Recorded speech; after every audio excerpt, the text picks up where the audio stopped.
Et salut à toutes, salut à tous, bienvenue sur Tailgate, votre émission 100% NFL des équipes de The Free Agent. Et on est déjà presque à la mi-saison, beaucoup de choses sont arrivées. La semaine dernière, on a parlé des quarterbacks dans notre podcast du jeudi sur les débats. Aujourd'hui, autre débat sur les coachs en danger, ceux qui sont sur un siège éjectable, ceux qui ont le siège chaud, le hot seat en anglais, et on va parler de qu'est-ce qu'ils pourraient faire, qu'est-ce qui les a amenés ici. Et pour débattre de tout ça, j'ai mon expert numéro 1, il a tous les records, un peu comme Jerry Rice, c'est Seb. Salut Seb, comment ça va ? Salut Yaya, bonsoir à toutes, bonsoir à tous, bonsoir à toutes ceux. En effet, spécial coach en danger, alerte coach en danger même ce soir. Tous ceux dont on va parler sont plus ou moins sur un siège éjectable, mais on va le voir, et du moins à mon sens, certains ont, disons, le ressort qui est un petit peu plus sensible que d'autres. Et on parlait de siège éjectable, lui aussi il est sur un siège éjectable, c'est notre tuteur national, notre chaton. Salut Arthur, comment ça va ? Salut Yaya, salut Seb, salut à toutes et à tous. Je suis content de revenir avec vous. Ça faisait longtemps. Je sais que vous m'avez manqué. Yaya ne dit rien. Donc bon, voilà. Ok. Alors, on vous rappelle que pour venir discuter avec nous, il y a le Discord communautaire. N'hésitez pas à venir. Vous trouvez ça sur le site. Abonnez-vous à l'application, abonnez-vous aux réseaux sociaux, aux plateformes d'écoute également. Et n'hésitez pas à nous mettre 5 étoiles sur les applis de podcast et surtout à parler de nous à la communauté. Et plus on est de fous, plus on rit. Allez, on va commencer tout de suite par ce podcast, par l'équipe qui a le coach peut-être le plus en danger. Il s'est donné un petit peu de sursis en gagnant ce week-end. C'est Doug Peterson, le coach des Jaguars. Les Jaguars, c'est 2 victoires, dont une ce week-end à Londres contre les Pats, c'est dire, et 5 défaites. Depuis l'an passé, ils ne font que régresser. Trevor Lawrence ne trouve plus la solution. Vous, les gars, est-ce que c'est lui le prochain coach qui saute ? Seb ? Alors, écoute, faites une expérience. Allez sur Google et tapez NFL Coaches Hot Seat 2024. Vous verrez qu'il y a des vignettes pour illustrer les différents articles des différents médias sportifs américains la plupart. Et que, allez, 2 vignettes sur 3, c'est la tête de Doug Peterson. Donc, je pense qu'on peut dire que lui, effectivement, le siège est chaud, mais pas pour les bonnes raisons. Il faut rappeler un petit élément de contexte. On l'a peut-être tous oublié, mais restez assis, messieurs. Je vous rappelle qu'en 2016, Doug Peterson a permis aux Eagles de Philadelphie de remporter leur premier Super Bowl de leur histoire. Leur seul. Et leur seul. Et comme dirait un cher ami à nous, depuis, mais que s'est-il passé ? Parce que il était censé reproduire la même chose avec les Jaguars, et là où il y a eu tout de même un semblant d'espoir, notamment avec l'accession au play-off lors de la campagne de 2022, maintenant, honnêtement, qui verrait ce club comme un prétendant au play-off, ou même un prétendant à quoi que ce soit. La saison dernière, ils ont été 8-3 à un moment donné avant de sombrer 9-8, et moi j'ai l'impression qu'ils ne s'en sont jamais remis. Leur bilan cette saison, comme tu l'as dit, Yaya, c'est 2-5. Sur les 13 derniers matchs, c'est-à-dire à cheval sur la saison dernière, c'est 3-10. Ils ont la 21e attaque, la 30e défense. Leur seule victoire, une fois de plus, comme tu me l'as rappelé, c'est contre Indianapolis et New England. C'est pas exactement des foudres de guerre. Leurs fans respectifs me pardonneront, mais je ne suis qu'honnêteté et lucidité sur. Alors, voilà. Flav n'est pas là, mais il risque de se faire latter par Kevin Mwamba, du coup. Kevin, c'est Flav qui nous oblige à dire ça. Hein. Le déni de réalité allié à la violence, c'est quand même un triste mélange, hein, messieurs. Et tu parlais de régression, effectivement, on a l'impression que cette équipe ne fait que régresser. Travis Etienne, qui était un de leurs atouts majeurs l'année dernière, ça ne fonctionne pas. Trevor Lawrence semble régresser aussi. Après, il n'est pas aidé par ses receveurs qui avaient quand même fait 16 drops quand on est entré en week 6, la O-line ne parvient pas à faire avancer le jeu au sol. Ils sont 12e. Elle ne parvient pas à protéger Trevor Lawrence qui s'est déjà fait saquer 15 fois. Et l'attaque, elle plafonne à 20,7 points par match. On se demande ce qu'il y a à sauver dans ce club actuellement. Toi, Arthur, comment tu analyses nos amis de Jacksonville? Ils ont une bonne année avec Doug Peterson en 2022. Puis après, c'est rien. Ils avaient bien commencé la saison dernière, qu'ils ont mal terminé à cause de blessures et autre chose. Mais là, cette année, c'est sur la continuité au moins. Quand tu dis autre chose, tu penses à quoi? Ça jouait moins bien. Il y a eu un moment où ça a commencé à jouer moins bien, parce qu'avant, ils gagnaient les matchs, des gros matchs. Et après, Ok. ils se sont mis à ne plus rien gagner. Après, j'ai pas envie non plus de négliger le travail de Peterson, mais dans la saison où ils vont en playoff, donc 2022, ils font un bilan de 9-8. Ils gagnent la FC South, qui était, on va pas se mentir, pas super compétitive, avec des Texans et des Colts en bout de chemin, et des Titans qui sont écroulés en seconde partie de saison. Mais sinon, ouais, c'est pas forcément le meilleur passage pour Peterson dans sa carrière. Est-ce que la bascule, ça n'a pas justement été le match en Thursday Night Football, je crois, où Trevor Lawrence se fait blesser à la cheville par tes Bengals, justement, et c'est à partir de ce moment-là, ce switch, où d'une équipe qui était une des forces de la l'AFC devient une équipe lambda, j'ai envie de dire. Oui, je pense que c'est à peu près la date où ça a commencé à dégénérer. Mais ouais, ils ont jamais retrouvé, on va dire, leur niveau d'avant parce qu'ils étaient quand même pas si mauvais que ça. C'est une équipe qui pouvait comment dire, pas faire peur, mais jouer la surprise en playoff sans forcément être la plus dangereuse comme des Chiefs ou des Ravens. Mais ouais, c'est compliqué. Seb, on en parlait comme la quatrième force de la conférence. C'est-à-dire que derrière les Chiefs, les Ravens et même d'autres équipes. Et derrière les Bills, pardon, ça devait être les quatre fantastiques qui devaient régner sur la conférence. Et patatras, tout est parti. Est-ce que ça vient pas, depuis la blessure de Trevor Lawrence, d'un manque de confiance, j'ai envie de dire, du côté de Trevor Lawrence, c'est que Doug Peterson n'arrive pas à lui redonner cette confiance? Je sais pas si ça vient d'un manque de confiance de Trevor Lawrence. Pour revenir sur ce que vous avez dit précédemment, effectivement, c'est la saison dernière, lors d'un match de lundi soir contre Cincinnati, qui est perdu en prolongation, que Lawrence se blesse et effectivement, il commence à enchaîner les défaites. Il y a un point qui est à ne pas négliger, c'est que dans l'organisation de Jacksonville, il y a pas mal de frissons entre Pederson et le general manager Trent Baalke, notamment pour une raison, c'est que Pederson s'est entêté à conserver son offensive coordinator, Press Taylor, dont les appels de jeu sont particulièrement discutés. Au-delà de la saison dernière, on a l'impression que depuis la campagne de 2022, cette attaque, elle n'a pas évolué. Elle est prévisible, elle est peu inventive, alors que, faut le rappeler, Pederson, il était considéré comme un génie offensif. Et d'ailleurs, je pense qu'en raison de ces frictions, Trent Baalke, il risque de dégager, lui aussi, même pas si. Malheureusement, je pense quand Doug Peterson tombera.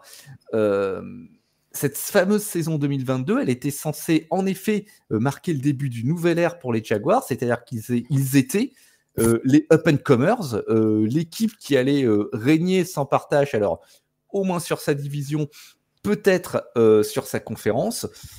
À titre personnel, moi j'ai toujours été un petit peu suspect sur ce projet parce que justement je voyais pas d'évolution dans cet effectif ou dans ce club. Et pour revenir à notre ami Pederson, moi j'ai peur que les 4 prochaines semaines avant leur bye week ne signe son arrêt de mort, puisque nos amis des Jaguars ont successivement rencontré Green Bay, ils vont devoir aller à Philadelphie, recevoir Minnesota et se rendre à Détroit. Et je ne les vois pas gagner une seule de ces rencontres. Toi, Arthur, par rapport au fait que Trevor Lawrence ait perdu le fil, est-ce que toi, tu vois que ça vient d'un problème de coaching? Ou est-ce que c'est juste qu'il a atteint son plafond et que c'est pas le quarterback générationnel prévu? Je pense que Lawrence, c'est quand même un bon quarterback. Il n'est pas aidé par ses receveurs et il n'est pas aidé par le coaching staff, je pense. Après, il n'est pas non plus irréprochable, on va pas se mentir, mais c'est un peu une accumulation, une succession de plusieurs facteurs qui fait que ça marche plus. Ça marche plus du tout. On l'a vu là dimanche.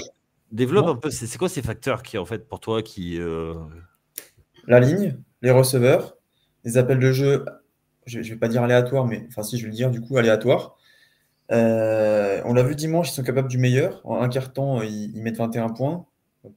T'en as aussi d'équipes spéciales, mais ils sont aussi capables du pire et ne rien produire. Le match des Bills cette saison, catastrophe industrielle. Bon. Ce qu'il y a de marquant, je trouve, c'est que alors je le rappelle souvent, mais c'est un fait. Trevor Lawrence, il a eu le malheur de faire son année rookie sous la houlette de Urban Meyer. Urban Meyer, qui, je le dis à chaque fois, est fou, rappelons-le. Et oui, ça n'a pas aidé pour sa première. Enfin, ça peut te démolir un rookie, tu vois, d'avoir ce type de coaching-là pour ta première saison. Le problème, c'est que j'ai l'impression que cette année, là, c'est vraiment une impression visuelle parce que statistiquement, c'est pas si pire que ça quand même. Ouais. Trevor Lawrence, il est un petit peu en dessous des sound ratings. Je crois qu'il est à 92 et quelques de rating. Je me suis bien sûr perdu dans mes chiffres et mes onglets internet. Donc là, je meuble un peu pour faire croire que je suis professionnel. Voilà, il a un rating de 92.3 pour être précis. Il a déjà lancé 1527 yards, 62,1% de réussite. Bon, 9 touchdowns, 3 interceptions, c'est quand même pas un ratio qui est honteux. Mais pourtant, visuellement, j'ai l'impression qu'il a jamais aussi mal joué. Et c'est fou. C'est fou, on a l'impression j'ai l'impression, du moins, qu'il se fait un petit peu bouffer par cette médiocrité ambiante. Il est évident que pour Jacksonville, un changement, ce serait salutaire. Même si ça a juste l'effet coup de pied aux fesses, tu vois, d'une arrivée immédiate d'une nouvelle tête en tant que head coach. Et même si on sait qu'en général, ça se traduit que très rarement par des résultats pérennes la saison suivante, mais juste ça pour qu'on ait l'impression que cette équipe respire un peu à un moment parce que là, elle étouffe. Ok.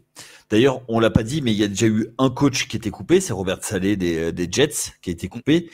Et il y a une stat qui est sortie, je crois que depuis que la NFL est à 16 matchs et plus, il n'y a aucun coach qui a été coupé où le coach suivant, enfin, n'a fait passer une équipe en play-off. Oui, je récapitule, c'est-à-dire que si tu coupes ton coach, tu ne vas pas en play-off. Oui, ça c'est quand tu coupes ton coach en cours de saison, c'est que bon, les playoffs, t'as un petit peu fait une croix dessus. Hein. Oui, et puis surtout, c'est que le verre est dans le fruit. Le verre est dans le fruit. Peut-être que les Jets y ont cru en faisant la coupure très très tôt, parce que alors peut-être Yaya, que toi tu as une meilleure mémoire que moi, mais j'ai pas souvenir d'un coach qui se fait cutter aussi tôt dans la saison, parce que là ils ont pas traîné. Hein. Week 5 c'était c'est ça, Week 5 il se fait couper, je crois, Salé 6, parce qu'après ils font 5-2, ils sont à 2-5, je crois, toujours. Ouais. Oui, c'est ça, ouais. Oui, tu as raison. Ils changent d'une équipe de 2-5 vers une équipe de 2-5 davantage. Ouais. Donc voilà, donc c'est Week 6 qui s'est fait couper.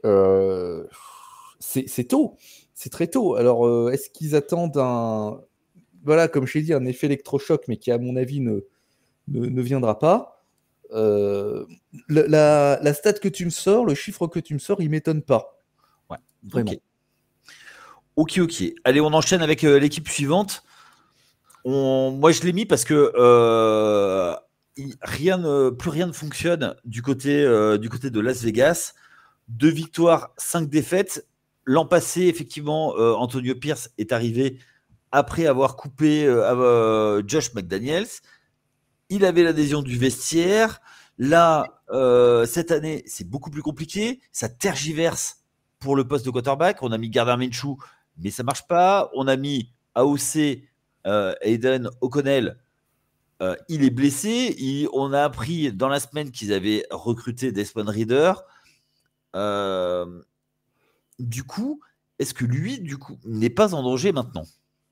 Alors, si vous allez sur Google et que vous tapez NFL Coaches on Hot Seat 2024, une vignette sur 3, vous verrez la tête d'Antonio Pierce. Donc j'ai envie de dire qu'il y a des signes qui ne trompent pas. Comme tu l'as dit, Antonio Pierce, il a été appelé en tant que pompier après le catastrophique épisode Josh McDaniels à Las Vegas.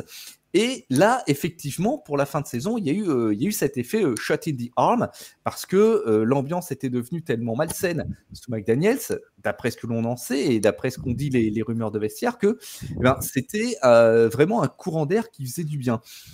Le souci, c'est que cet effet, maintenant, il s'est évaporé. C'est le rappel à la réalité. Maintenant, il ne faut pas seulement gérer les affaires courantes, il faut gérer les affaires tout court.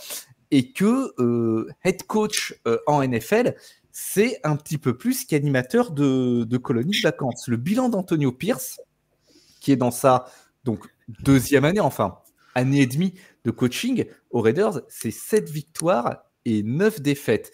Et ce club, il est maintenant classé au général 29e, alors qu'il a fini 15e la saison passée, au cours d'une saison qu'on pourra qualifier de pas fifou, et surtout avec quasiment le même roster, parce que en dehors du départ récent de Davante Adams, on ne peut pas dire qu'il y ait eu des mouvements de fou entre ces deux saisons.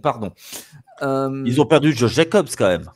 Ils ont perdu Josh Jacobs. Je pense pas que ça suffise à expliquer ce qui se passe. Antonio Pierce, ils ont fait appel à lui alors qu'il avait quand même une expérience très limitée sur le poste. Il s'est occupé du recrutement, du play calling défensif, et il a été associate head coach à Arizona State. Il avait donc réussi à maintenir la cohésion du vestiaire la saison passée, et pourtant ils ont fait en sorte de lui donner des responsabilités assez limitées dans le jeu. C'est Patrick Graham qui appelle les jeux en défense, Luke Getsy en attaque, et Pierce, ce qu'on lui demande surtout, c'est de prendre certaines décisions comme comment gérer les temps morts, ou quand est-ce que l'on y va sur un 4e down. Voilà. Le problème, c'est que il a des capacités de game management qui sont un peu discutables. Par exemple, on va citer le match contre les Rams. À moins de 3 minutes de la fin, ils sont menés 20-12 et ils sont en 4e down, et ils choisissent de frapper un field goal qui vont louper, bien sûr, parce que allons jusqu'au bout. Mais s'il avait réussi, ce match à une possession serait devenu un match à une possession. C'est un petit peu curieux de ne pas tenter son va-tout dans ce genre de situation. Et puis, idem, sur cette gestion des 4e downs joués ou pas, les Raiders, c'est 4,3 punts par match, et ils sont leaders en turnover. Également, c'est 2,3 turnovers par match. C'est considérable. Davante Adams est parti. Max Crosby, qui est leur autre superstar, il n'a pas l'air très très content de son sort. Moi, je pense qu'il y a un de leurs actionnaires, monsieur Thomas Patrick Edward Brady Jr., qui doit apprécier assez moyennement les performances de son club. Et surtout que, du coup, avec l'arrivée de ce nouvel actionnaire minoritaire, les rumeurs vont bon train, mon cher Arthur, sur l'arrivée de Bilou Belichick. Ça pourrait être un bon coup pour eux, forcément. Mais je pense surtout que le gros problème à Las Vegas, c'est le poste de quarterback. Parce qu'entre Gardner Minshew... Tu crois que c'est le seul problème? C'est un problème. Je pense que c'est un problème parmi beaucoup d'autres. On sait très bien que Las Vegas, c'est une machine à problème depuis des années maintenant. Je ne sais même pas comment ils vont faire pour se sortir de là. Mais déjà, au poste de quarterback, ils ont 2 quarterbacks. Pas fifou les deux, comme tu dirais, Seb. Ils viennent de perdre leur meilleure arme offensive, Davante Adams. Ils vont peut-être perdre Max Crosby. Enfin, c'est pas génial. Donc, peut-être qu'il a amené la bonne ambiance et que tout le monde était content il y a un an, Antonio Pierce, mais ça, c'est mauvais. Alors, au poste de quarterback, je disais, ils ont eu toute une intersaison pour faire quelque chose. Et je dis pas que c'est. Ils ont quand même dit à un moment, ouais, non, Gardner Minshew et Aidan O'Connell, c'est bon, ça le fait. T'as un problème, c'est-à-dire que tu draftes pas, tu vas pas chercher de free agents. Je te dis pas d'aller chercher un gros nom, un All-Pro, mais t'essaies même pas de faire bouger quelque chose. Aidan O'Connell, je vais pas lui jeter la pierre, mais arrête de faire ça, Yaya. Tu sais très bien que s'ils prennent Daniel Jones, ça nous donnera une autre occasion de nous moquer de Daniel Jones. Donc ne fais pas ça. Je parle pas d'aller chercher un All-Pro, mais même avec quelqu'un comme Jimmy Garoppolo, qui était considéré comme plutôt fiable dans l'environnement de San Francisco. Attention, je n'ai pas dit non plus que c'était un All-Pro.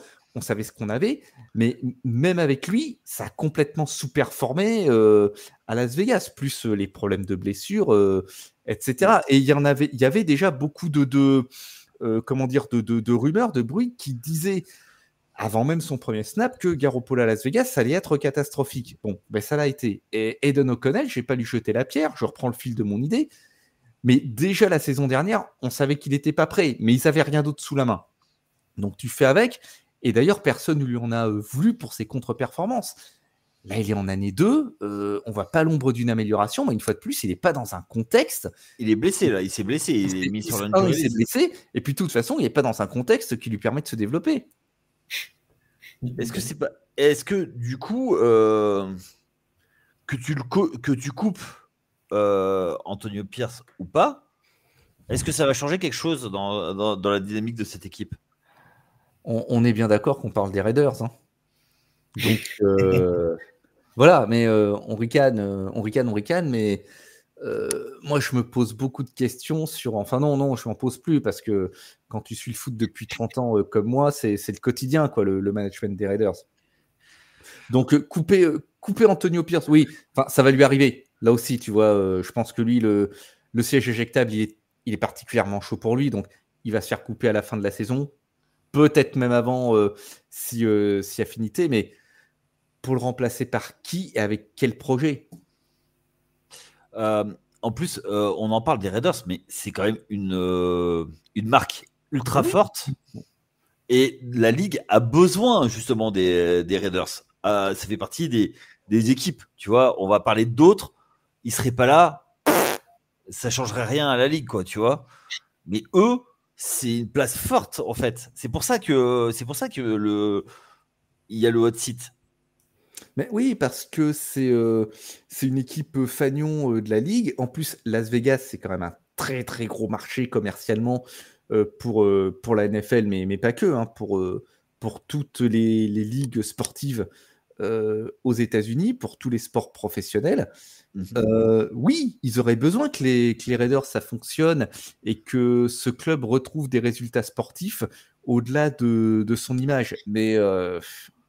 voilà, le management est tel, je me demande même qui manage réellement ce club, si c'est Mark Davis ou s'il laisse son GM faire quelque chose, parce que c'est c'est particulièrement chaotique, et ce depuis toujours. Je vous rappelle qu'ils ont quand même viré, il y a quelques années de ça, quelques décennies maintenant, un head coach, John Gruden, parce qu'il avait perdu en finale de conférence.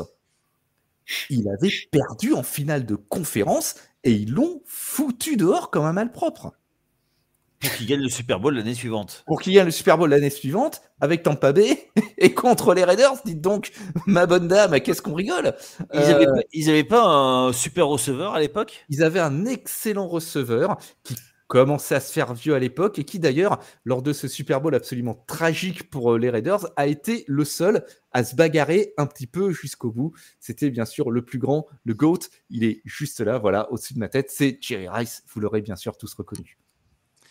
Toi, Arthur, tu penses qu'il il sera coupé avant la fin de saison? Oui, bon, c'est les Raiders. C'est pas beau à voir. Oui, oui, oui. D'accord. Pour qui, je sais pas, mais oui.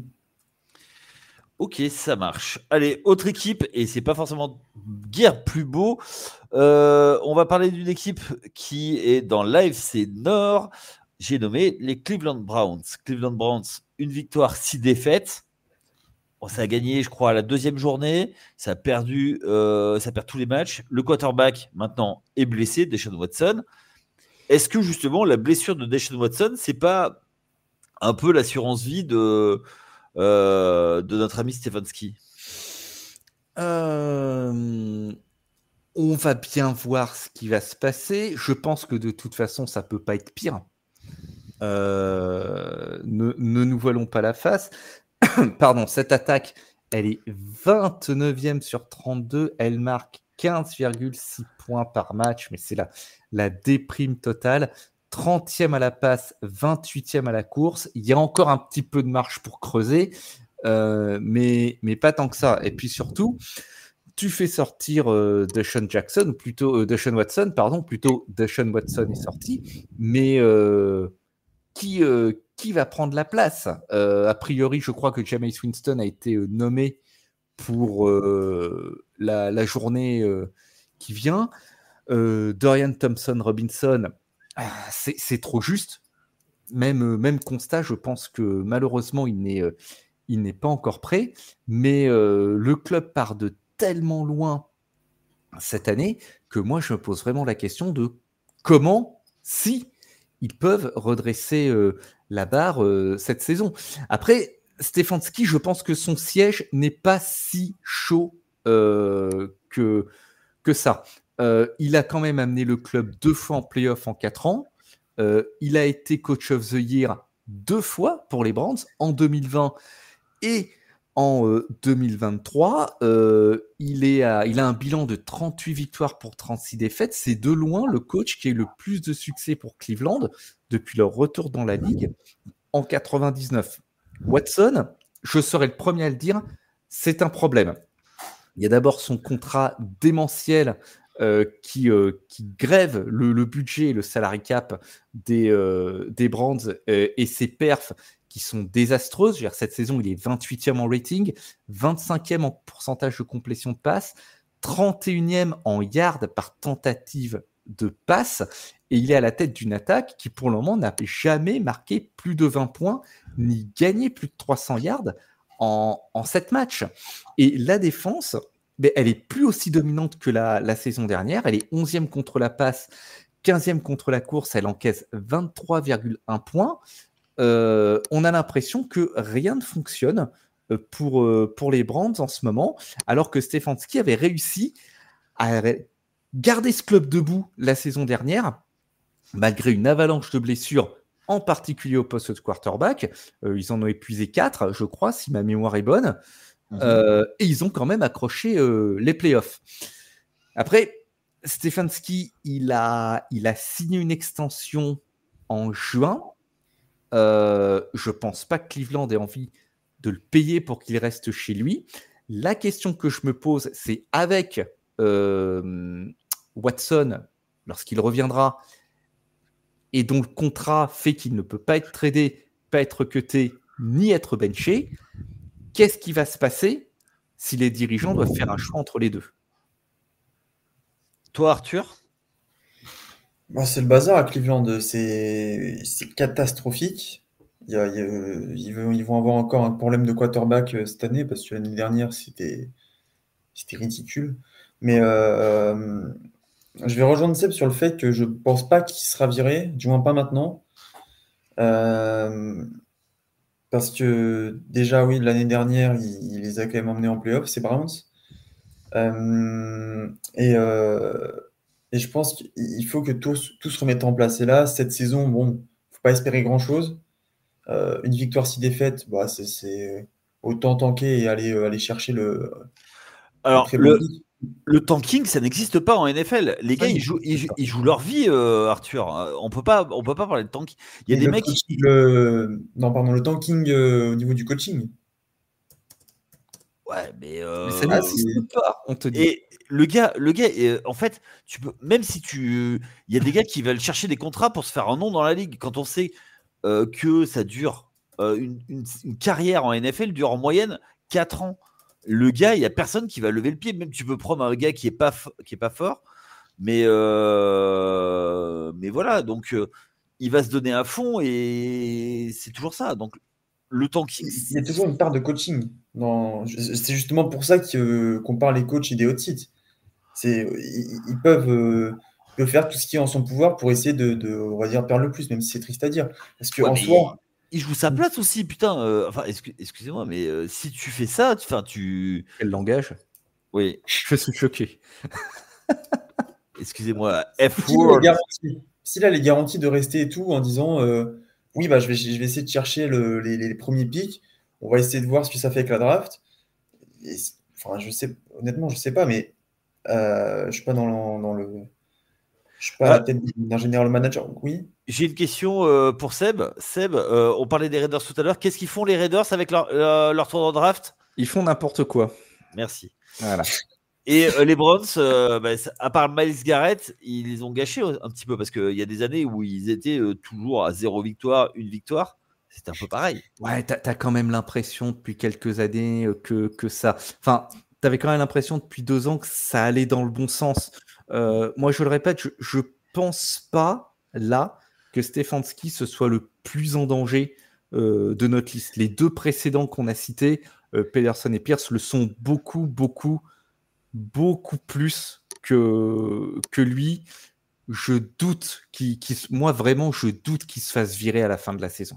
Moi, j'ai une question par rapport à ça. J'en parle quand, du podcast NBA. Tu as des coachs qui sont très bons pour faire passer une équipe de bas de tableau à milieu de tableau playoffable. Mais de playoffable à champion, tu vois, à vraiment un vrai contender, il n'y a pas tant de coach que ça. Est-ce que Stefanski, justement, n'est pas ce type de coach où de passer de rien, enfin du néant jusqu'à comment dire, une équipe régulière qui joue les premiers rôles, mais pas contender, et qui fait pas passer la marche supérieure? Ah, c'est un petit peu compliqué dans son cas parce que j'ai l'impression que jusqu'ici, il a vraiment fait avec ce qu'il avait sous la main, Stefanski. C'est-à-dire qu'il n'a pas réellement pu construire. Il ne faut pas oublier aussi que Cleveland, ils ont un problème depuis 2 ans, c'est qu'ils sont... leur ligne offensive est ravagée par les blessures. Je ne sais pas si, encore cette saison, je ne sais pas s'ils ont eu tous leurs titulaires en bonne santé en même temps sur un seul match. Donc ça n'aide pas. Et puis quand à côté de ça, tu as un quarterback que tu as payé à prix d'or, enfin tu as hypothéqué la moitié de la ville, même toute la ville et la banlieue pour te le payer, Voir l'Ohio, il y a tellement rien dans l'Ohio. voir tout l'état, que ce même quarterback joue très mal et qu'en plus il est une distraction en raison d'affaires externes au terrain pour ton club, t'as franchement pas les coups des franches pour construire quelque chose. Hein. Moi, je pense que Stefanski, honnêtement, j'ai déjà trouvé que la saison dernière, il jouait en mode difficile et il a réussi à faire quelque chose. Là, cette saison, il joue en mode hardcore. Hein. Arthur, toi, est-ce que tu penses que justement le fait qu'il y ait tellement de blessures, ça va pas le sauver? Ah si, mais de toute façon, bref, c'est-à-dire. Ben, en fait, que quand on lui présentera le bilan le Black Monday, on lui dira bah voilà, bah écoute, c'est passé, t'as fait une saison, mais c'est pas ta faute, il y a eu trop de blessés, t'as fait avec ce que t'avais fait, ce que t'avais. En fait, dans son bilan, il va pouvoir mettre en face les blessures. Oui, c'est vrai. Parce que c'est vrai que c'est un peu. Attends, il faut que je fasse la comparaison. C'est un petit peu de l'émental. Il y a des trous de partout dans son équipe. Donc, ouais. Parce que on l'a vu la saison dernière. C'était il y a quelques mois. Il a emmené les Browns en playoff. Bon, ils ont perdu là-bas dès le premier tour. Mais il est capable du meilleur avec une équipe qui était quand même assez forte. Peut-être un problème au niveau du poste de quarterback, mais ne peut pas tout avoir. Je pense que oui. Oui. Ok. Vous avez des choses à rajouter sur les Browns qui ont récupéré Nick Chubb? Enfin, ils récupèrent une de leurs pièces maîtresses parce que Nick Chubb, il a quand même manqué dans ce backfield depuis le début de la saison. Et puis, peut-être aussi que le trade de Amari Cooper, alors certes, il se prive d'une arme offensive de qualité. Moi, Cooper, c'est vraiment un receveur que j'apprécie beaucoup. Ils ont récupéré quoi, je crois, un 3e tour pour 2025. Oui, c'est ça, un 6e pour 2026. 3e tour 2025.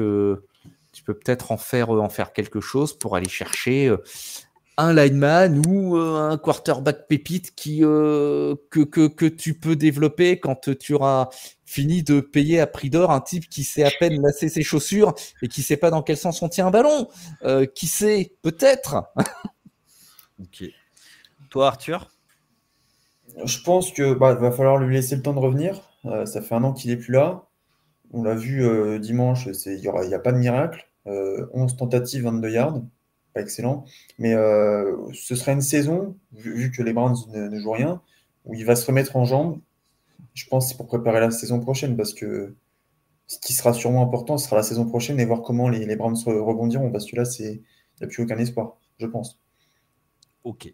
Autre équipe où le siège commence à chauffer. Ça fait quelques temps que ça chauffe un peu pour lui. C'est Nick Sirianni, le coach des Eagles. Alors oui, on va être clair, ils sont pas dans les abysses de la ligue, mais ça gagne sans être flamboyant. On connaît le public très difficile du côté de Philadelphie. Le public a sifflé son coach à domicile. Bon, c'est dans cette équipe, c'est monnaie courante, mais du coup, il a des armes et c'est assez difficile. L'an passé, ils avaient commencé par un 8-0 pour tranquillement glisser pour se faire sortir au premier tour. Est-ce que cette année, ils vont faire l'inverse? Alors, je vois le nom de Sirianni aussi circuler parmi les coachs sur le hot seat. À titre personnel, j'y crois pas. Je veux dire, ils sont quand même 4-2. Ils sont en embuscade de la deuxième place de la NFC Est. Ils sont à une victoire de Washington. Ils sont à 2 victoires des bons derniers qui sont, je le rappelle, les Giants de New York, drivés par Daniel Jones. Pardon, excusez-moi. Alors oui, l'impression visuelle, elle est pas faux folle. Mais je pense que les fans de Philadelphie, ils souffrent justement de stress post-traumatique après l'effondrement de leur club au cours de la saison 2023. Du coup, dès qu'il y a quelque chose qui leur plaît pas, il y a une vraie surréaction au moindre accroc ou au moindre problème. Sirianni, ce qu'il a sauvé, je pense, ce qu'il a sauvé. Oui, si on va utiliser ce terme, ce qu'il a sauvé, c'est que le front office a accepté de le maintenir à son poste, mais à condition qu'il ait des responsabilités diminuées. C'est-à-dire qu'il n'appelle pas les jeux, mais il a plutôt un poste de CEO, enfin de PDG. Lui, son job, c'est de s'assurer que justement chacun des coordinateurs et des coachs de position fassent leur job, et surtout à ce qu'aucun problème ne se crée. Et c'est cette flexibilité qui lui a permis de garder son job. C'est vrai qu'après, oui, impression générale, tu as l'impression que vraiment Jalen Hurts, il est clairement en dessous actuellement. Ils ont quand même un calendrier à venir qui est plutôt favorable avec Cincinnati et Jacksonville. Et c'est quand même une équipe qui arrive à gagner grâce à ses talents, notamment Saquon Barkley et Jay Brown en attaque, ou Zach Bond en défense. Mais je pense que Sirianni, pour vraiment regagner la confiance du public, parce que c'était ça en fait aussi le point de ta question, il aurait besoin d'un bon parcours en play-off, et même pour que son poste ne soit pas remis en question. Après, une fois de plus, ils sont 4-2. à 4-2, je ne m'affolerai pas, mais attention encore une fois à cette NFC. Là, il y a les premiers, d'ailleurs, je t'en ai envoyé un, Yaya, ce matin. Il y a les premières playoff pitchers qui commencent à sortir de la part de certains sites ou certains comptes. Et là, pour le moment, on s'arrête maintenant. Les 4 équipes de la NFC Nord sont qualifiées. Donc, ça laisse de la place pour les autres que pour les champions de division. Donc, la place va être chère. Et il va y avoir une belle bagarre au sommet de la NFC Est si la tendance se confirme sur les journées qui viennent. Toi, Arthur, Nick Sirianni? C'est sûr que c'est plus l'équipe de 2022, les Eagles, mais il y a toujours du talent, même s'il y a un Jalen Hurts qui fait des stats un petit peu comme Trevor Lawrence. Le problème de cette équipe, c'est qu'elle est aléatoire. Elle est capable du meilleur, mais elle est capable du pire aussi. Ce que j'ai en tête cette saison, c'est la grosse défaite contre les Buccaneers. Et après, ça veut tout et rien dire, mais il faut voir sur la continuité. Et comme l'a dit Seb, les places seront chères, même si j'ai un peu moins on va dire, d'optimisme sur les équipes de la NFC Nord, pardon. Vu que de toute façon, il y a un moment où elles vont devoir se rencontrer, ça va exploser niveau bilan. Ah, t'as fini. Ok. Tout à l'heure, Seb, toi, tu parlais de rôle limité. On sait qu'il est volcanique, Sirianni, c'est jamais le dernier à aller brancher les joueurs en face, à aller brancher les bancs en face. Est-ce que ça peut jouer en sa défaveur au bout d'un moment? Je suis pas sûr. Je suis pas sûr que la relation avec le banc en face ce soit vraiment déterminant pour lui. C'est surtout sa relation avec le public. Il y a eu cette vidéo là avec cet échange vif avec un fan. Je pense que tu l'as vu. Je pense que vous l'avez vu. Vous l'avez vu aussi. Après, bon, d'un autre côté, il y a un contexte. Justement, le fan en question, il s'est exprimé sur Reddit et il y a rien de en fait, il y a vraiment rien d'incriminant. Ce fan a expliqué qu'il était en train de crier à Sirianni qu'il fallait courir avec le ballon. Parce qu'il y avait Saquon Barkley qui faisait du 5 yards par portée en moyenne ce jour-là. Et quand Sirianni s'est tourné vers lui, en fait, ça a été pour lui crier « I'm on it », c'est-à-dire « je m'en occupe ». Et ensuite, quand il est venu pointer du doigt vers lui, c'était pour lui dire « You see, told you, we run the ball ». Voilà, et c'est tout, ça s'est arrêté là. Donc, il faut aussi faire attention à cette perception que donnent les vidéos qu'on voit comme ça à l'arrache sur les réseaux sociaux. Surtout que maintenant, on te montre tout et n'importe quoi. Et tout est monté en graines. Après, le fait qu'il soit grand gueule, moi, c'est pas trop vis-à-vis du banc adverse. Ça m'inquiète, c'est plus vis-à-vis des arbitres. Il suffit que tu aies un juge de touche qui ait l'oreille un peu chatouilleuse. Et effectivement, mais coachs qui se font sanctionner comme cela en cours de match pour des conduites antisportives, ça reste quand même relativement rare en NFL. Et puis en général, ils ont un type qui tient les câbles du casque et qui est aussi chargé de les ramener dans la zone d'équipe si jamais ils en sortent. Donc, c'est pas ce qui me crée le plus d'émotion. On sait que pendant le Super Bowl perdu, il avait invectivé le banc adverse. Arthur, toi, c'est le genre de choses qui te fait rire ou que tu trouves détestable? Bon, franchement, j'aime bien. Il vit le match à fond, il vit sa passion à fond. Donc bon, laissez-le tant qu'il coach l'équipe, pardon, et qu'il fait pas le zouave. Tout va bien. Justement, c'est ça qui est. Non, mais le zouave, il est tiré par les cheveux. Enfin, là, il fait un peu, tu vois, le foufou, mais tant qu'il fait. Enfin, quand je dis zouave, c'est extrême. Enfin, tant qu'il va pas se mettre à frapper des gens ou je sais pas quoi, j'en sais rien. Enfin, ça va.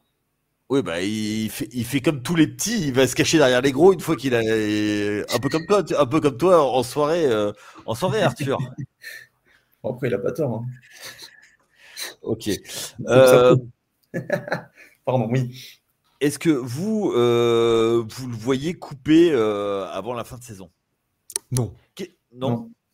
Non. Là, je serais très. Alors, à moins vraiment qu'il y ait une catastrophe en termes de résultats, c'est-à-dire que là, à partir de maintenant, ça gagne plus rien et qu'ils finissent 2-15. Moi, c'est pas lui que je vois le plus sur le hot seat.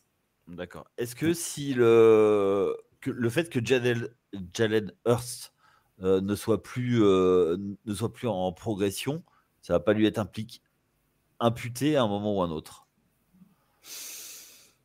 Sans doute, mais est-ce que ce sera déterminant? Une fois de plus, si ça fonctionne, si ça marche, est-ce que ce sera déterminant? Est-ce que tu te poserais la même question avec les stats actuelles? Est-ce que tu te poserais la même question si à la place de Jalen Hurts, c'était Patrick Mahomes à Kansas City? Ouais, mais ils ont gagné, eux. Ils ont gagné le Graal.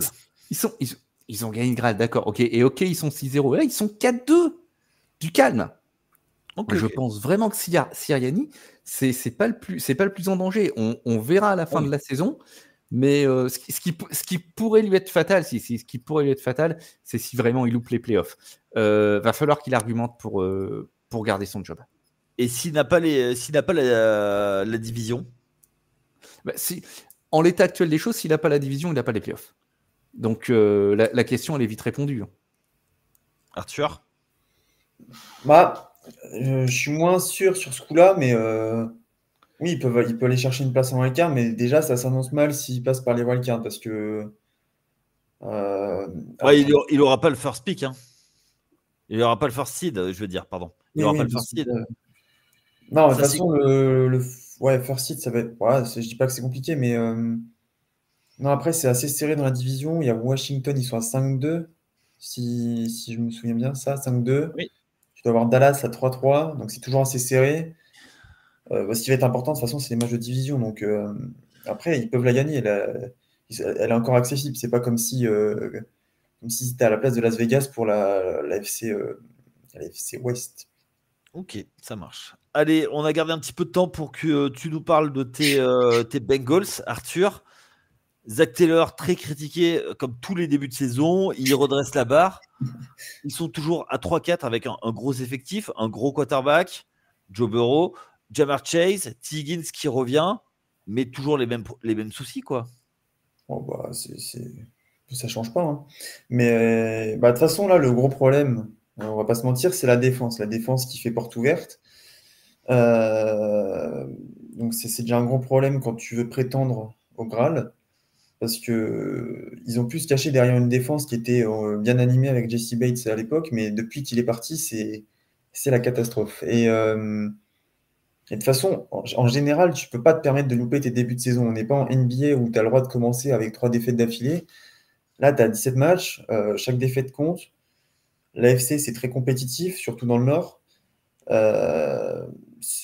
Oui, ça devient compliqué, surtout qu'en plus, les jeux appelés à des moments.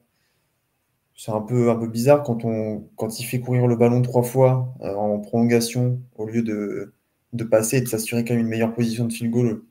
Parce que 35 yards, c'est mieux que 50 pour tirer le field goal.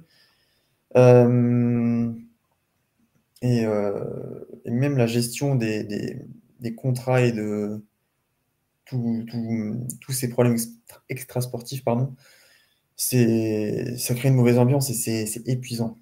Épuisant. Il y a une telle mauvaise ambiance autour de l'équipe?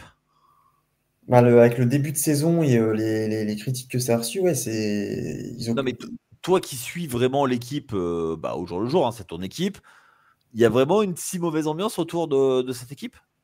Ou c'est agrémenté par les médias?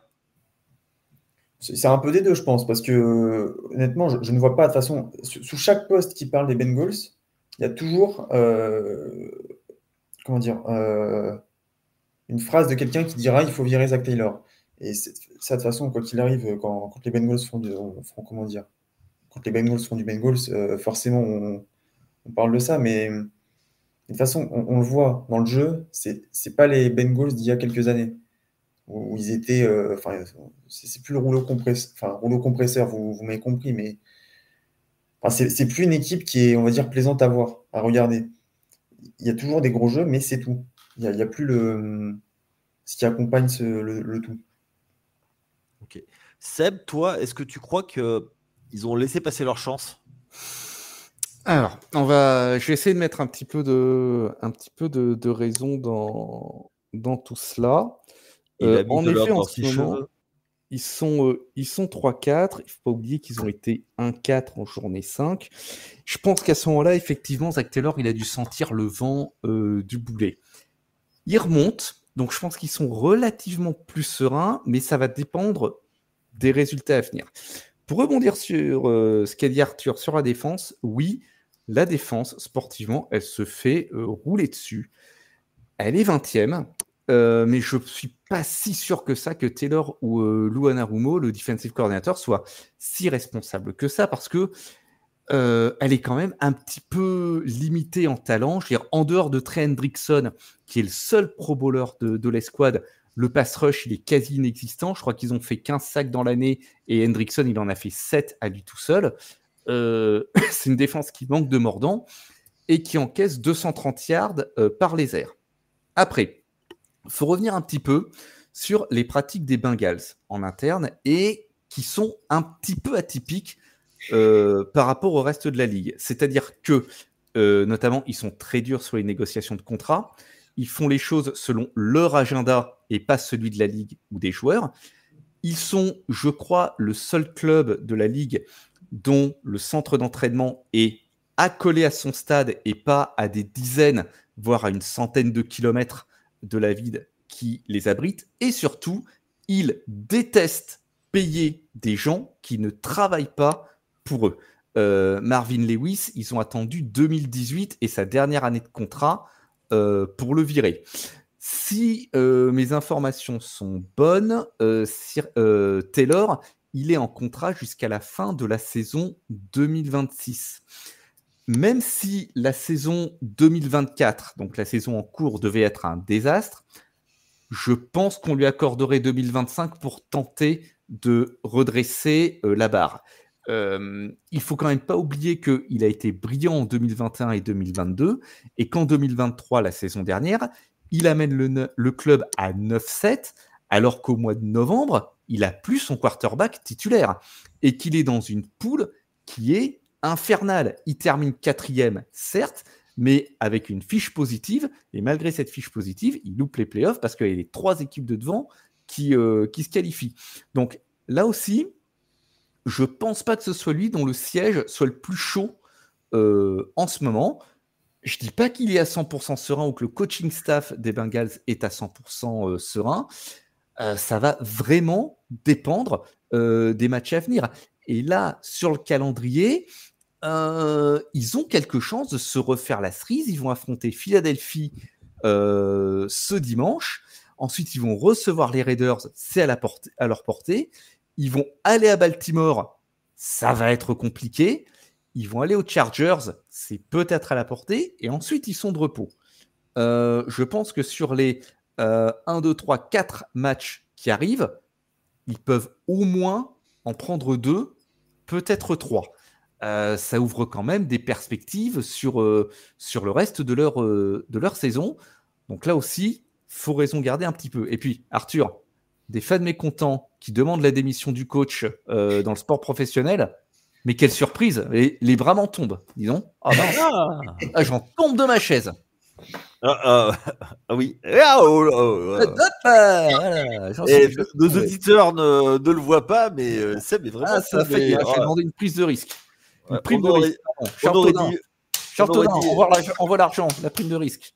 On aurait dit pouf le cascadeur. Pouf le cascadeur, c'est exactement ce que je voulais faire. Et comment s'appelle votre belle pouf? Maintenant qu'ils sont dans la course, est-ce que justement la pression va pas changer? Parce que là, c'était un peu l'énergie du désespoir, Arthur. C'est-à-dire que c'était. Est-ce que du coup, maintenant, ça va pas un petit peu changer? C'est-à-dire? Dans la façon de jouer, c'est-à-dire que là, ils jouaient sans pression. Enfin, voilà, perdu pour perdu. Tu sais, c'est l'énergie du désespoir. Là, maintenant, est-ce que tu vois autre chose maintenant L'énergie du désespoir, je ne suis pas totalement d'accord. Okay. Enfin, Mais de toute façon, ils sont habitués au début de saison calamiteux. Donc, quoi qu'il arrive, Mais justement, c'est un problème, ça, quand même. Ouais, ça, on en a déjà parlé, mais ça commence à devenir ridicule. Surtout contre les Patriots en première semaine, c'est un peu ridicule.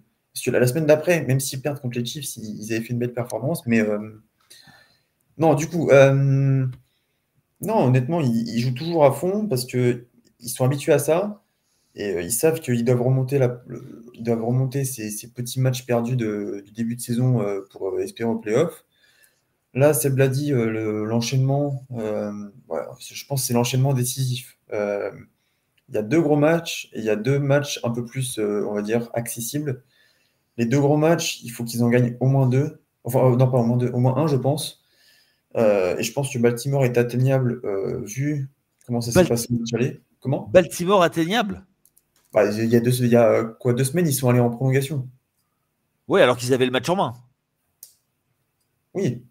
Et chez Ah eux. oui, mais T'apportes des améliorations. Bah, c'est quand toi, c'est un tu, d'égalité, ça a bien joué quand même. tu les vois, toi, au même niveau que les Ravens, Cincinnati, capable de rivaliser à Baltimore. Parce que en plus, c'est à Baltimore. Et pourquoi pas? Parce que une Ok, équipe ok. de Cincinnati, on va dire des grands jours, elle peut être capable de tout. Et s'ils trouvent la solution un petit peu miracle là-bas, c'est possible.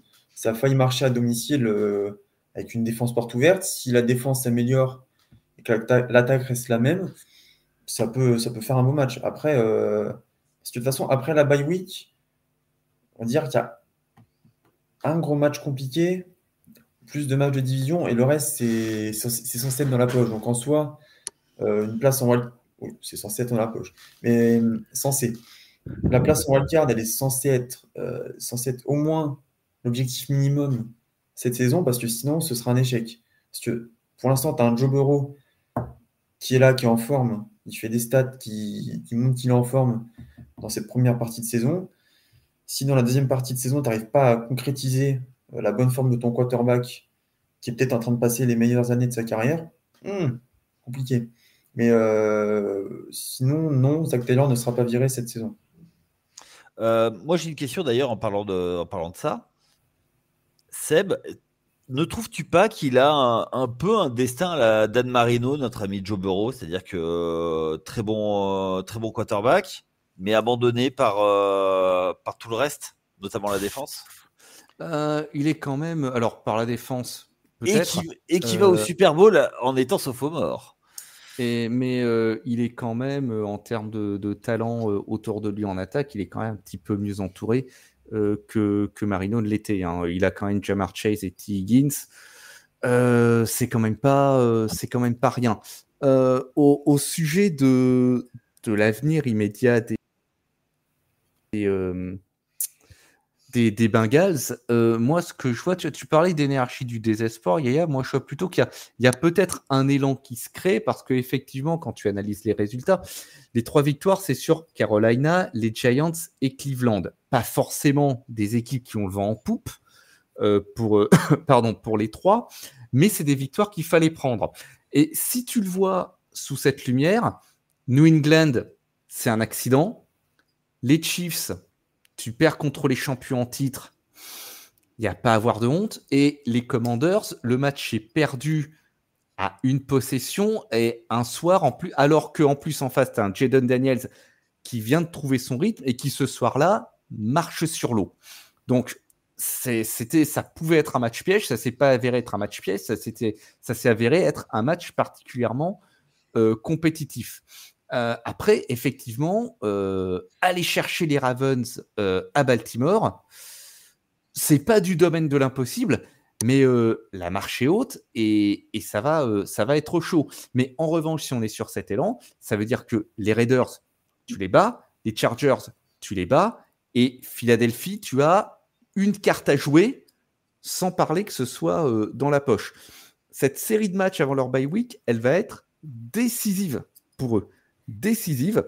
Ils n'ont pas le droit de se louper. S'ils sortent avec un bilan négatif de ce passage-là, et ben effectivement, ça va être un destin à la Dan Marino, peut-être qui attend notre ami Joe Burrow avec cette réputation de quarterback hors pair, qui n'est pas qu'une réputation. Joe Burrow est un quarterback hors pair, mais qui n'amène pas son équipe là où elle devrait se trouver, ou du moins là où lui, en tant que joueur, devrait se trouver. Faut rappeler que Marino, c'est quelqu'un qui, je pense, qui détient encore certains des records NFL en tant que quarterback, qui est Hall of Famer, qui est un des noms qui revient toujours quand on parle des grands QB historiques et qui n'a disputé qu'un seul Super Bowl qu'il a perdu contre les 49ers de San Francisco et Joe Montana, mais ça n'a Et rien à voir. surtout que le kicker qui a loupé ce field goal après, il a volé la mascotte quand il s'est fait couper. Enfin bon, je veux pas spoiler Ace Ventura. Oui. Ne spoilons pas Ace Ventura, Détective pour chien et chat, pour ceux qui n'auraient pas vu ce grand film qui a marqué l'histoire du 7e art, de la même façon que Dan Marino a marqué Voilà, l'histoire tout du à football. fait. La question sous-jacente, enfin, j'ai une dernière question pour toi, Arthur, qui est le fan de cette franchise. Est-ce que Joe Burrow ne va pas se lasser un moment et va dire à la direction maintenant, donnez-moi un coach? Si, c'est possible. Ça s'est déjà senti dans les déclarations des dernières semaines. Quand rien n'allait, il n'hésitait pas à pointer du doigt ce qui n'allait pas. Et c'était la première fois qu'il le faisait depuis qu'il est en NFL. Et après, il y a aussi un autre problème aussi, c'est que c'est à peu près du même sujet, c'est qu'on a un coach qui assume pas les erreurs. Et que, en fait, après, après les sortes les défaites qui ont fait mal, c'est les joueurs qui se sont dit j'ai pas assez bien joué. Jamar Chase qui a dit ouais, j'ai pas eu des assez bonnes routes alors qu'il était à quasiment 200 yards. Joe Burrow, j'ai pas été assez bon. Evan McPherson, le kicker, j'aurais dû le mettre entre les deux poteaux alors qu'il y a eu un problème sur le holding. Et tu as Zach Taylor qui dit c'est pas de ma faute, c'est mes joueurs. Donc c'est un peu.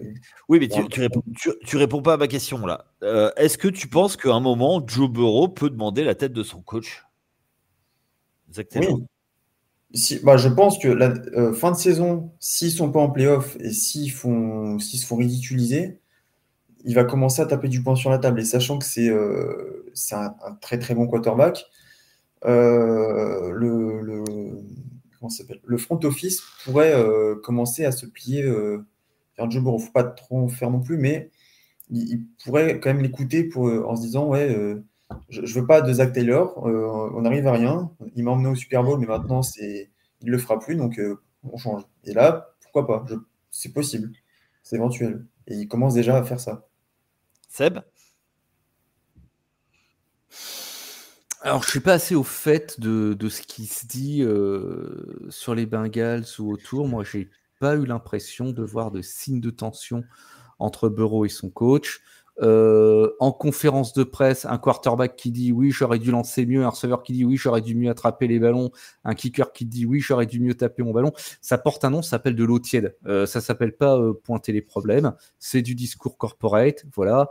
Tout le monde ne fait pas comme Aaron Rodgers qui dit si on a perdu, c'est la faute à la défense, lol. Ce qui est pas plus intelligent, se dit au passage. Donc je me fierai pas du tout à ce qu'ils disent en conférence de presse parce que c'est de la communication d'entreprise, c'est du langage corporate et c'est en général assez peu parlant quand tu as ce type de propos qui sont donnés. Est-ce qu'il va mettre la pression sur le front office? Une fois de plus, c'est vraiment beaucoup trop tôt pour le dire parce que je pense pas que Taylor soit en danger pour le moment. Il sera en danger à S+1 une saison plus tard si vraiment les choses vont très très mal. Il semblerait qu'il ait toujours la confiance du front office. Après, il a le même exemple que pour Sirianni, à moins que ça s'effondre, mais vraiment complètement. Et encore, c'est pas sûr, vu l'organisation, la façon de fonctionner en interne des Bengals, à moins que ça s'effondre complètement, je doute qu'il soit réellement en ça Non, les danger. Bengals ne le diront pas. Ils attendront au minimum la fin du contrat. Ça, c'est sûr. C'est certain. Waouh! Donc ça veut C'est dans dire la que. tradition d'équipe. Ok, ok. Non, non, mais pourquoi pas. Ok, C'est comme ça par marche. exemple la trade deadline, ils font jamais rien. C'est une équipe c'est le même effectif de la week 1 à la week 18. Ok, Il se passera ok, rien. ok. Sauf quand Joe Burrow est blessé, bien sûr, parce qu'il n'est pas là. Et c'est bien arrivé pas mal de fois. Bon, on va conclure sur les équipes qu'on a vues. Est-ce que vous voyez un autre coach qu'on n'a pas abordé sur le hot seat? Moi, j'en vois un encore. Je pense qu'on voit le même. Oui, oui, je pense. Je pense qu'on voit le même. on voit le même. Et je connais quelqu'un d'autre dans notre équipe qui n'est pas là, ce soir, mais qui doit voir le même également. Alors, en fait, parce je vais que vous expliquer les coulisses. Quand on a préparé, Flav m'a dit va faire ce thème. Il m'a validé le thème et il m'a dit défoncer Denis Allen. J'ai dit non, je ne tire jamais sur les ambulances, à part Arthur. Mais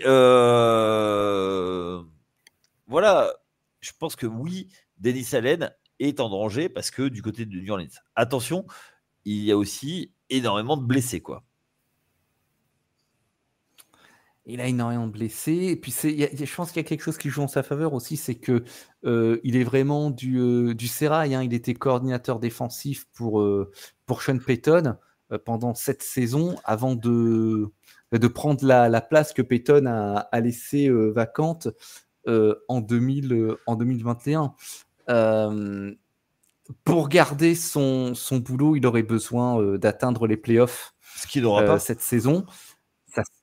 Ça sent quand même compromis. Ils ont commencé très très fort, les Saints, à tel point quand même qu'on a tous ouvert grand les yeux devant leurs résultats sur les 2 premières journées. Mais ensuite, malheureusement, comme dirait le président Chirac, ça a fait pchit, hein, puisque pour mémoire, ils ont commencé la week 1 en roustant les pauvres Carolina Panthers. Excuse-moi, jingle demandé par Flav dans mon oreillette.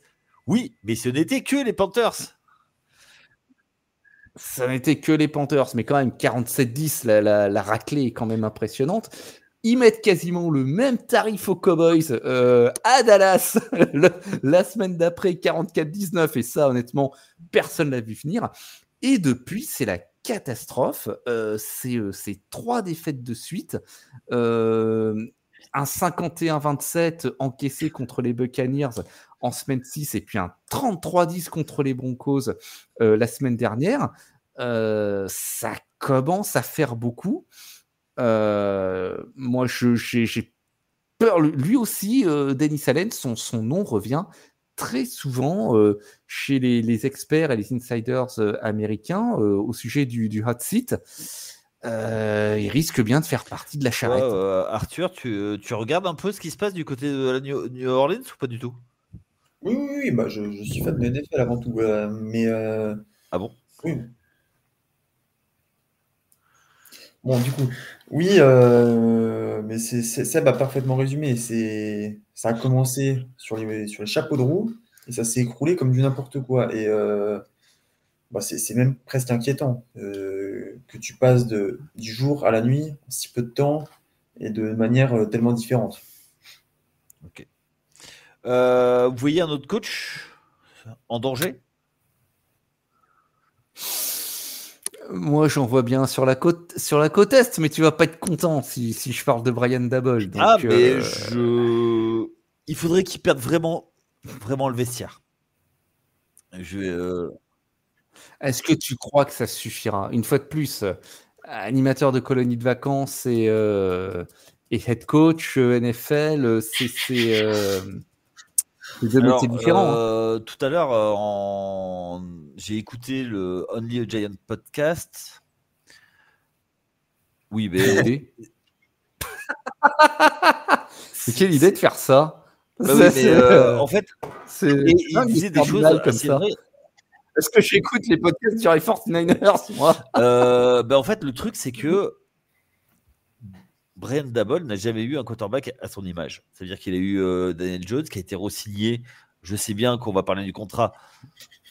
Malgré, voilà, on pourra en reparler pendant des heures et des heures. On sera jamais d'accord. Mais c'est pas un quarterback qui lui ressemble. Est-ce que le front office, et d'ailleurs ils sont arrivés ensemble, Joe Shane coupera Brian Daboll sans lui laisser le choix du quarterback? C'est un petit peu le problème. Donc moi je pense que vu qu'ils sont potes, ils ont créé des choses ensemble. Là il y a eu il commence à y avoir des attitudes moyennes, j'ai envie de dire. Malgré tout, la défense est là. Il y a un vrai problème en attaque. Et c'est peut-être la défense avec une vraie identité très, très giantienne qui fait que ça peut peut-être sauver sa place. Après, en attaque, voilà. Et surtout, la perte du left tackle, Andrew Thomas, fait très, très mal. L'an passé, quand il galère le plus, c'est quand il n'est pas là. Il y a peut-être une autre perte aussi qui a fait mal, parce que quand tu parles de Saquon Barkley à Devin Singletary, bon, j'en veux pas à Singletary, mais c'est quand même, c'est pas une progression. Donc, mais je suis d'accord avec toi sur le point sur la défense. Il y a eu un très très gros boulot de fait sur la défense, mais il y a tellement de lacunes en attaque que ça ne parvient pas à être suffisant pour ce club. Tu vois, le fait que ce week-end il y ait raclé, moi je vois tout de suite la corrélation parce qu'il y a quand même 8 sacs d'encaissés. Et tout ça qui viennent de. Ben en fait, parce que Andrew Thomas est blessé. Donc, tu vois, je sais plus qui a dit, en fait, ils ont lâché Saquon Barkley pour prendre des joueurs de ligne. Donc, tu vas prendre un Saquon Barkley, tu vas pas construire ta ligne. Le problème, c'est que tu as hérité de problèmes de cap. Or Daniel Jones, il y a ça, mais il n'y a pas que. Donc, ça fait quand même beaucoup de choses. Et après, tu parlais de Saquon Barkley. Moi, je trouve que Tyrone Tracy Jr., ça fait le taf quand même. Hein. Ça fait le taf. Donc, il gagne. C'est pas flamboyant, c'est pas le niveau de Saquon Barkley. Je suis d'accord, mais ça fait le taf. Donc, moi, tu vois, du côté des Giants, faudrait vraiment qu'il se passe des gros trucs dans le vestiaire pour qu'ils se fassent couper. Voilà. Et je pense qu'effectivement, ce qui cristallise le problème, les soucis dans le vestiaire, clairement, c'est le poste de quarterback. Parce que politiquement, il est obligé de le garder. Tu parlais de CEO avec Nick Sirianni. Il est obligé en public au moins, de montrer sa confiance à son quarterback qui est incapable de jouer à domicile. À mon avis, c'est même un problème mental. Donc voilà. Vous voyez autre chose, autre coach sur la sellette? Oui, Arthur, non? Non, oui. Je réfléchissais, mais non. Ok, je crois qu'on a été complet. On a parlé quand même de beaucoup de choses. Juste une petite chose, et vous avez pu voir l'article sur le site. Ce mercredi, DeAndre Hopkins a été transféré du côté des Chiefs. Vous en pensez quoi, vous, les gars? Bonne addition pour leur offense, qui manque cruellement de receveurs. Arthur? Oui, Patrick Mahomes va avoir une belle cible à portée de main. C'est pas mal pour lui. Ok. Et Cooper Kupp qui serait sur le marché. Alors visiblement, les Chiefs ont essayé de récupérer Cooper Kupp, mais ils n'ont pas réussi à s'entendre avec les Rams. Mais Cooper Kupp sur le marché, vous pensez qu'il va arriver où? Alors là, aucune idée, cher ami. Ce que je pense, c'est que les Rams ont essayé de le trader tant qu'il a encore un petit peu de valeur pour renforcer leur roster pour les années suivantes, très certainement à la draft. Parce qu'ils en ont quand même bien besoin cette année. C'est un peu compliqué pour eux. Après, quand tu as quasiment la moitié de ton attaque qui fout le camp avec Pukanakua qui se blesse d'entrée de jeu, c'est compliqué de performer, même avec Cooper Kupp sur l'autre aile. Toi, tu le vois en quelque part, Arthur? J'étais en train de réfléchir. J'ai pas assez réfléchi. Pas trop, il est tard, Arthur. C'est pas mal. Non, mais c'est pour une équipe qui a besoin de receveurs. Attends, comment il s'est. DK Metcalf. Oui. À Seattle? Oui, je sais. Seattle. C'est sérieux ou pas sa blessure? Non. Non, mais m'envoie pas. Non, ils vont pas renforcer. Et ensuite, dans la NFC West, il y a assez de problèmes comme ça. M'en colle pas un autre sur les bras. Merci. Voilà. Donc, vous l'envoyez où vous voulez, mais pas là-bas. Non, les Buccaneers, pourquoi pas? Les Buccaneers, oui, parce qu'ils ont quand même eu un léger problème jeudi soir sur le corps de receveur. Donc ça pourrait être un bon fit. Il retrouverait Baker Mayfield. Tout à fait. Et oui, le je crois qu'il était blessé, Cooper Kupp, je crois, quand Mayfield était derrière le centre. Oui, exact. Autant pour moi, c'est l'année où il s'est blessé. Il y a une équipe, malheureusement, où il s'est blessé. Il y a une équipe que moi je le vois gros comme une maison, vu que ça s'arme de tous les côtés. Baltimore. Il lâcherait quoi? Ravens, ils ont, s'ils veulent faire all-in pour aller chercher le Super Bowl, ils sont équipés en défense. Alors ça évite. Oui, ça serait une chouette. Oui, c'est vrai que ça serait une très très chouette addition. Mais puisque tu parles de tout le monde qui s'arme, est-ce que par exemple tu le verrais pas à Miami? Il y a personne pour lui lancer la balle. Parce que dans le il y a un type qui va revenir, qui tient plus trop debout, mais apparemment personne, ça a l'air de pas émouvoir grand monde.